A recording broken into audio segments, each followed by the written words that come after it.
Vinkkivirmalainen vanha kunnon isännöinti, terve. Tässä ollaan nyt pohjois-helsinkiläisessä taloyhtiössä menossa lämmönjakohuoneeseen. Se on pantu kokonaan uusiksi. Maalämpö asennettu. Eli tässä takana näkyy entinen kaukolämpö huone, lämmönjakohuone, mutta nyt siellä on siis asennettuna maalämpö ja välineet on aivan upouudet. Tässä asennuspäivä oli kuukausi sitten. Joo, tässäkin täytyy ihan isännöitsijänä antaa kehuja, että kaikki on mennyt prikulleen Ekolämpöinen Oy kanssa niin kuin suunniteltukin. Ja, tässä on Sami Suppala nyt esittelee, mitä tänne on oikeastaan asennettu. Sillä tavalla maalaisjärjellä, vaan ei diplomi-insinööritasolla.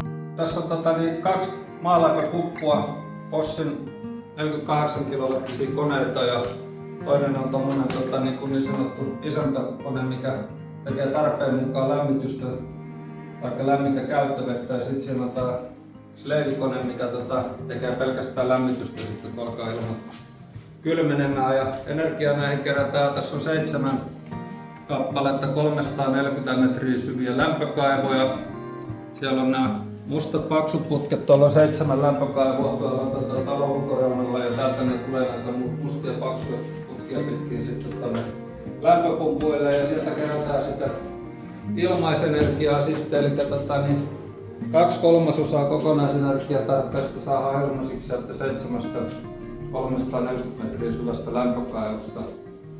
Sitten tähän kokonaisuuteen kuuluu lämmityksen puskurivaraaja ja sitten käyttövesivaraaja 3 kappaletta 500 litraa tilavuudeltaan ja sitten on varajärjestelmänä vikatilanteita varten on sähkökattila tuossa 42 kilowattia, jos tarvii vikatilanteessa taloa lämmittää ja sitten on käyttövesivaraajissa 3 kappaletta 9 kilowatin sähkövastuksia vikatilanteiden varalle. Tämä on tämmöinen aika selkeä ja helppo polttovapaa järjestelmä, että taloyhtiö tulee tämän maalämmön kautta tekemään merkittäviä säästöjä sinne kulupuolelle. Suosittelen kaikille tekemään selvityksen maalämmöstä. Kiitoksia. Ja vinkinanto vanha kunnon isännöinti Helsinki. Vanha kunnon isännöinti.